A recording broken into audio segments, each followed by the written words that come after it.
Hello students, welcome to Jayashri teaching class. এখন আমরা class 8 এর আয়া মার্টিন প্রশ্ন বিচিত্রা 2025 এর থার্ড সেমাস্টার ইভ্যালুয়েশনের মধ্যশিক্ষা পর্ষদ প্রদত্ত নমুনা প্রশ্নপত্রটি সলভ করে নেব, যেখানে আমরা সিন আনসেন গ্রামার এবং ভোকাবুলারি গুলো দেখব। কি রয়েছে দেখো। Before going out the next day, পরের দিন বেরিয়ে যাওয়ার আগে, he soaked into a bucket of water the acorns. কি করেছিল? এক বালতি জলের মধ্যে সে অ্যাক্রনসগুলোকে ভিজিয়ে রেখেছিল। That he had so carefully chosen, যেগুলোকে সে খুব যত্ন সহকারে বাছাই করে নিয়েছিল। অ্যান্ড কাউন্টেড, এবং যেগুলোকে গুনে রেখেছিল। He carried an iron rod through, এমনকি সে একটা আয়রনের রডও বহন করে নিয়ে গিয়েছিল। অ্যাজ আ ওয়াকিং স্টিক, এক হাঁটার জন্য যে স্টিক ইউজ করা হয় সেটাকে সেই হিসাবে ইউজ করার জন্য সে ওই রডটাকে নিয়েছিল। He invited me to come along with him, সে আমাকে আমন্ত্রণ জানিয়েছিল তার সাথে যাওয়ার জন্য। Having arrived at the place, ওই জায়গাটাতে পৌঁছিয়ে, he had been hiding for, সে কি করছিল? বারবার হিট করছিল। He began to pound his iron rod into the ground, সে মাটির মধ্যে সে আয়রন রডটাকে আঘাত করে তাতে গাঁথছিল।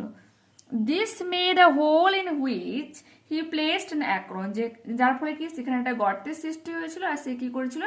একটা অ্যাক্রনকে তার মধ্যে রাখছিল। And covered over the hole again, এবং সেই গর্তটাকে আবারও সে বন্ধ করে দিচ্ছিল। He was planting oak tree, সে কি করছিল? ওক গাছ লাগাচ্ছিল। ইন দিস ওয়ে, ঠিক এইভাবেই, he planted his 100 acorns with great care, খুব যত্ন সহকারে সে 100টা অ্যাক্রন সেখানে পুঁতেছিল। হি টোল্ড মি দ্যাট, সে আমাকে বলেছিল, ফর 3 ইয়ার্স, 3 বছর ধরে, now he had been planting trees in this solitary way, এইরকম একাকীভাবে সে চারা গাছকে লাগিয়ে যাচ্ছে।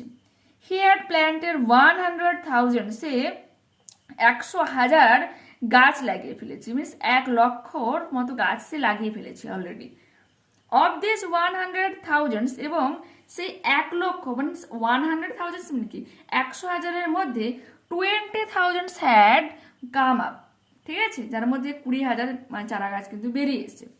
ইট ওয়াজ অ্যাট দিস মুমেন্ট, ঠিক এই মুহূর্তে, that I began to wonder about his age, তার বয়সটা শুনে কিন্তু আমি অবাক হয়ে গিয়েছিলাম।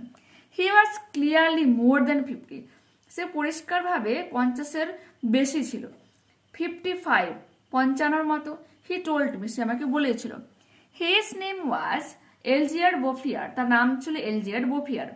হি had owned a farm in the plains, এই সমভূমিতে তার একটা কি ছিল? তার একটা নিজস্ব ফার্ম ছিল। Where he lived most of his life, যেখানে সে তার বেশিরভাগ জীবনটাকে কাটিয়েছিল। He had lost his only son, then his wife, সে তার একমাত্র সন্তানকে হারিয়েছিল, তারপর তার স্ত্রীকেও হারিয়েছিল। He had retired into this solitude, এবং সেজন্য কি সেই একাকিত্বময় জীবনে সে নেমে আসে। হোয়ার হি টুক প্লিজার্স লিভিং স্লোলি, এবং যেখানে সে ধীরে ধীরে বসবাস ও মজা পায় বা আনন্দ উপভোগ করতে থাকে।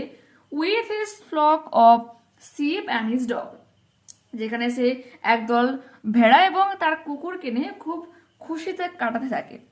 হি হ্যাড ক্যালকুলেটেড দ্যাট, সে উপসংহারে বলে যে, this country was time for lack of trees, আমাদের দেশটা গাছের অভাবে মারা যাচ্ছে। হি অ্যাডেড দ্যাট, সে আরও যোগ করে বলে, having nothing more important to do, বলছে এর থেকে তো বেশি কিছু গুরুত্বপূর্ণ হতে পারে না।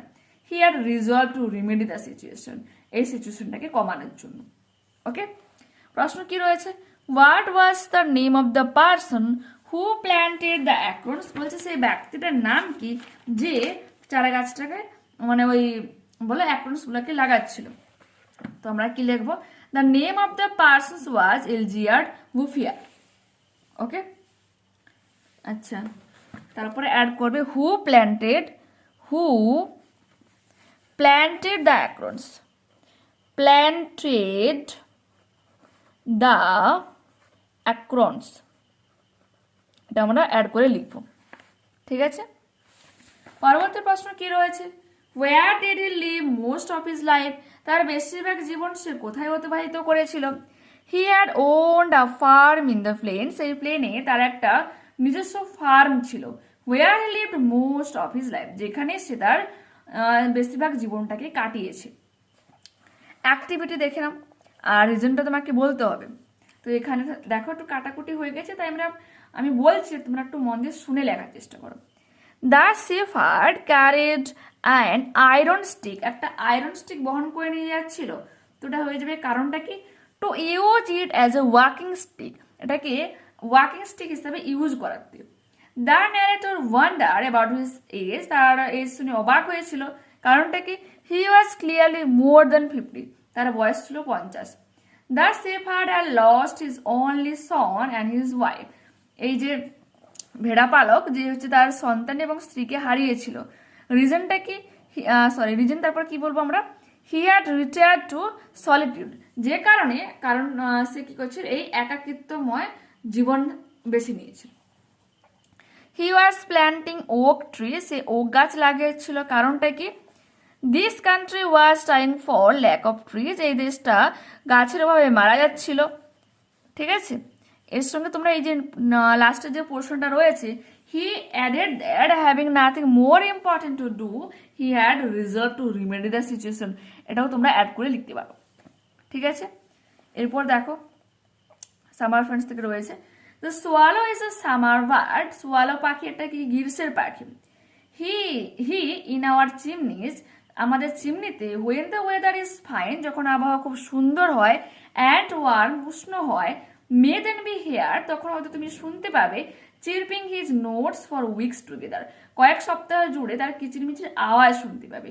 কাম দেয়ার, এখানে এসেও আসে, but one cold winter day, কিন্তু একটা শীতের দিনে, away will fly o our guest the swallow, আমাদের অতিথি সে সোয়ালো সে কিন্তু উড়ে চলে যাবে।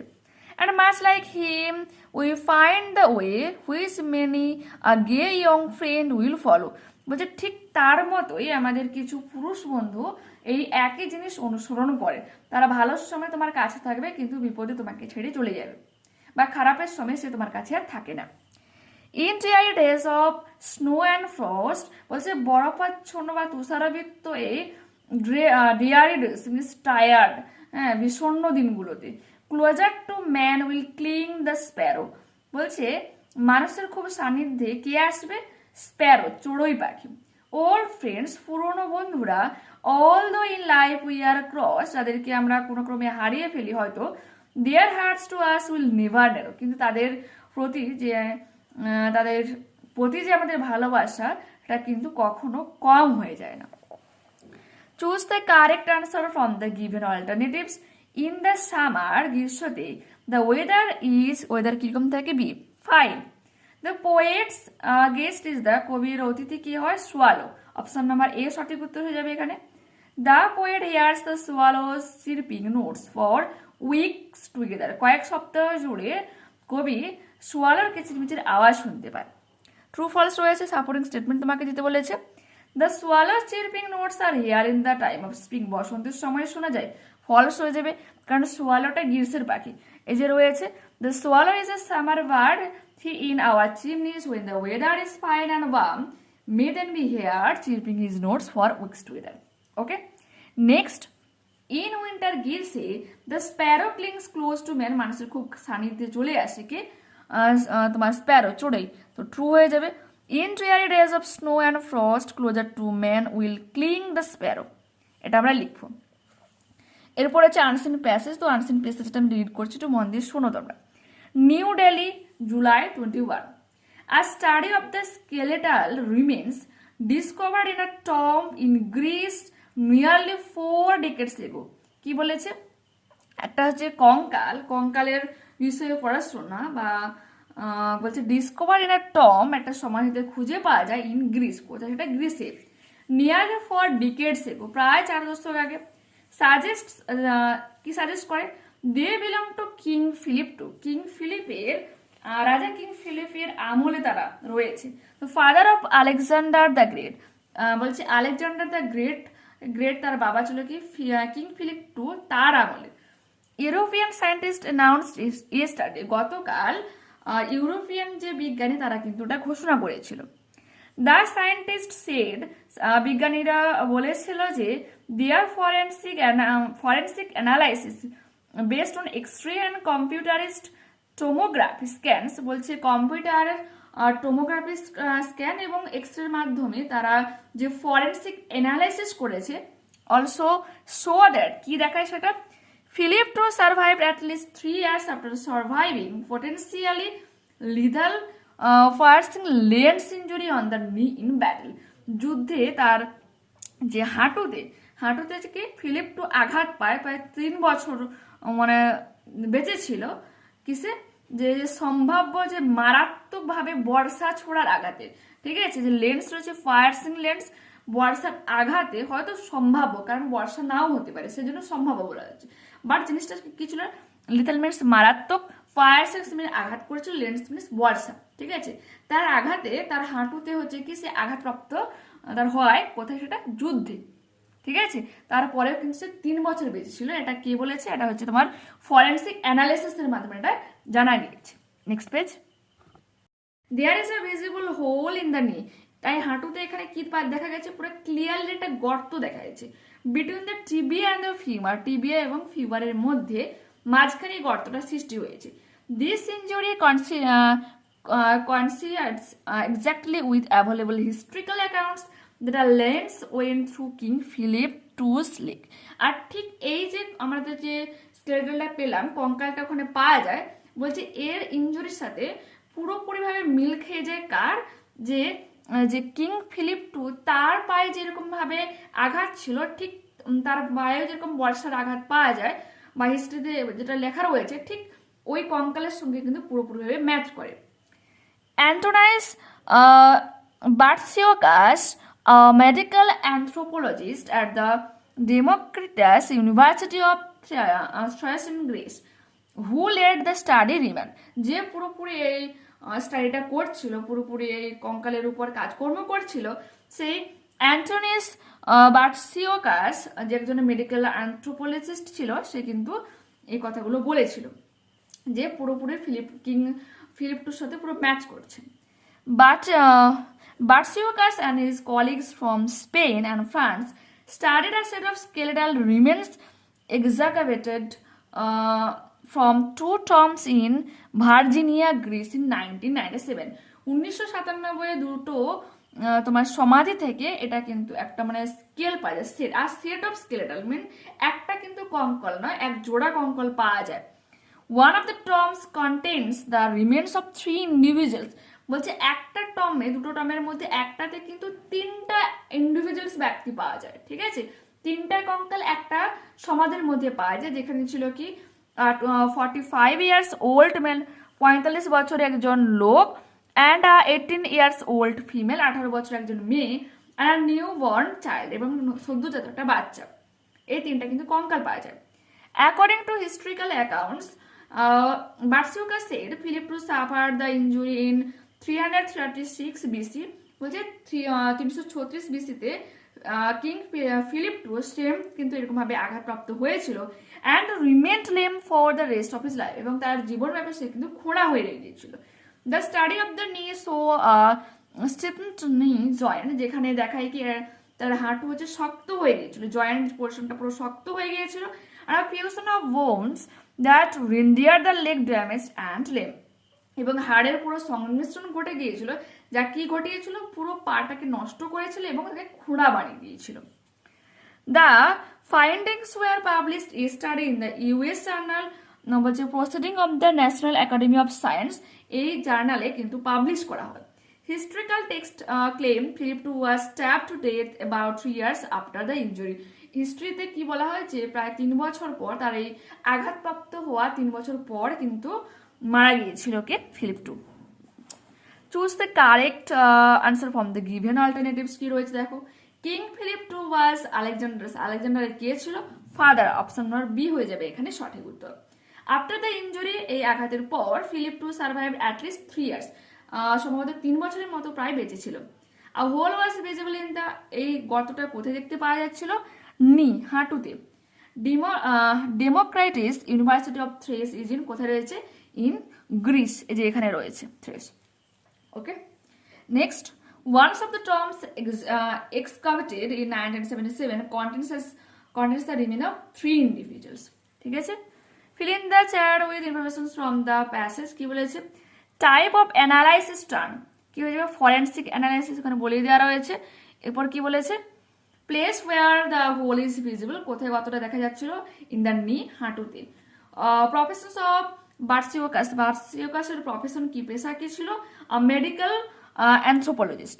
ওকে, হু লেড দ্য স্টাডি, কে এই পুরো ব্যাপারটাকে নিয়ে গবেষণা করছিল, কি লিখবো আমরা, Antonis Bartsiokas, medical anthropologist at the Democritus University of Thrace in Greece led the study. এখানে পর্যন্ত লিখবো, বাট এই হুটা কিন্তু আমরা লিখবো না। ওকে, পরবর্তী প্রশ্ন, who are the 3 individuals whose remains were excavated in 1977, 1977 যে টমটা পাওয়া গেছিল তার মধ্যে 3জন যে ইন্ডিভিজুয়ালস মানে তার স্কেলেটাল পাওয়া যায়, তো তারা কে মানে কারা ছিল। তোমরা কি লিখবো দেখো, এখানে একটু বলে দিচ্ছি কি লিখবো আমরা। এটা ক্যাপিটালে করবে, a 45 years old male comma and 18 years old female comma and আর নিউ বর্ন চাইল্ড, এখানে পর্যন্ত লিখলাম। তারপরে লিখবো কি, where the 3 individuals whose remains were excavated in 1977। Clear? এরপর দেখো গ্রামার ভোকাবুলারিতে কি বলেছে, দেখো বলেছে, the teacher is drawing a picture on the blackboard, একজন মানে কি বলছে, শিক্ষক মহাশয়টি ব্ল্যাকবোর্ডে একটা ছবি আঁকছে। তো প্রেজেন্ট কন্টিনিউয়াস টেন্সে রয়েছে, তো ভয়েস চেঞ্জেস তোমার কিন্তু বিং এই কথাটা কিন্তু অ্যাড করতে হবে।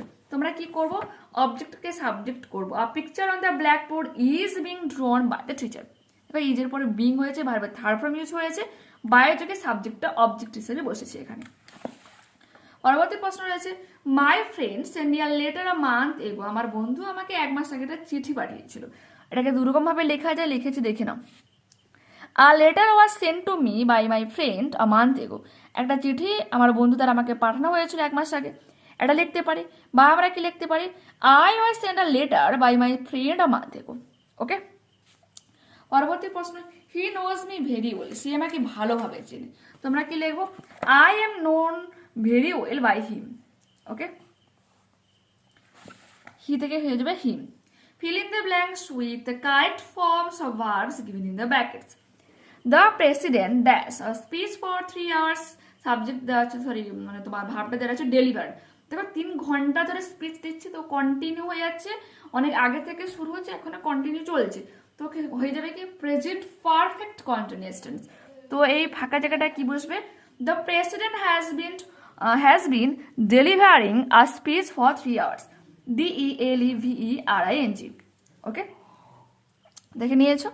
এরপর দেখো, এরপর আছে hers dash for 2 hours when I reached his home।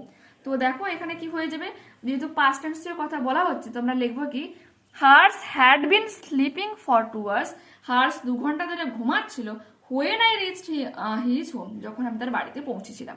Clear? এরপর কি বলেছে দেখো, underline the clauses in the following sentences and state what kind of clauses there. I know that he can solve the sum easily, আমি জানি যে সে খুব সহজে এই অঙ্কগুলোকে সলভ করতে পারবে। That he can solve the sum easily, এটা তোমরা করতে পারো সাবঅর্ডিনেট ক্লজ এবং হয়ে যাবে এটা noun clause. The king who was protector to all his people was favourite to everyone. এখানে who was protector to all his people, যে তার লোকজনের রক্ষাকর্তা ছিল, তো এটা কি হয়ে যাবে অ্যাডজেক্টিভ ক্লজ। খুব সহজে চেনার উপর যে লিঙ্কার আছে, লিঙ্কারের সামনে যদি কোনো নাউন থাকে তখন আমরা কি বুঝবো, এটা adjective clause. When we hear the noise, we went out of the house. যখন আমরা চিৎকার চেঁচামেচি শুনতে পেয়েছিলাম, আমরা ঘর থেকে বাইরে বেরিয়েছিলাম। এই যে দেখো শর্ত রয়েছে, একটা কাজ সঙ্গে আরেকটা কাজ পুরো লিঙ্ক রয়েছে, যখন একটা শর্ত বোঝাবে হয়ে যাবে কি adverbial clause. When we hear the noise, এটা হয়ে যাবে। Change the following sentences into indirect speech, তোমাকে ন্যারেশন চেঞ্জ করতে বলা হয়েছে। My friend said to me, আমার বন্ধু আমাকে বলেছিল, did you go to the music class yesterday, তুমি কি গতকাল মিউজিক ক্লাসে গিয়েছিলে।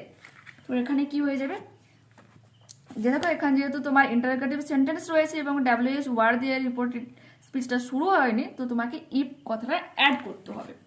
আর যেহেতু তোমার রিপোর্টেড যে স্পিচ তোমার বলো সিম্পল পাস্ট রয়েছে, তো পাস্ট পারফেক্ট টেন্সে করতে হবে। তো কি লিখবো আমরা? My friend asked me if I had gone to the music class the previous day. গতকাল আমি মিউজিক ক্লাসে গিয়েছিলাম কিনা আমার বন্ধু আমাকে জিজ্ঞাসা করেছিল। আর এই মডেল থেকে লাস্ট প্রশ্ন কি রয়েছে? Mother said shut the door. মা বলেছিল দরজাটা বন্ধ করো। তো কি হয়ে যাবে দেখো, mother order to shut the door. মা আদেশ করেছিল দরজাটাকে বন্ধ করতে। ঠিক আছে, তো দেখে নিয়েছো, এখানেই আমরা এই মডেলটা কমপ্লিট করলাম। নেক্সট ক্লাসে আবার দেখা হচ্ছে। যারা চ্যানেলে নতুন রয়েছে অবশ্যই তোমাদের কাছে রিকোয়েস্ট রাখবো চ্যানেলটাকে সাবস্ক্রাইব করে নেওয়ার জন্য এবং বন্ধুদের কাছে এই ভিডিওটাকে শেয়ার করে দেওয়ার জন্য। অবশ্যই তোমরা একটা লাইক বাটনে ক্লিক করো এবং দেখবো ডাউনলোডের কাছে হাইপ কথাটা আসবে, অবশ্যই তোমরা প্লিজ হাই বটমে ক্লিক করে দিও। ঠিক আছে, ওকে বাই।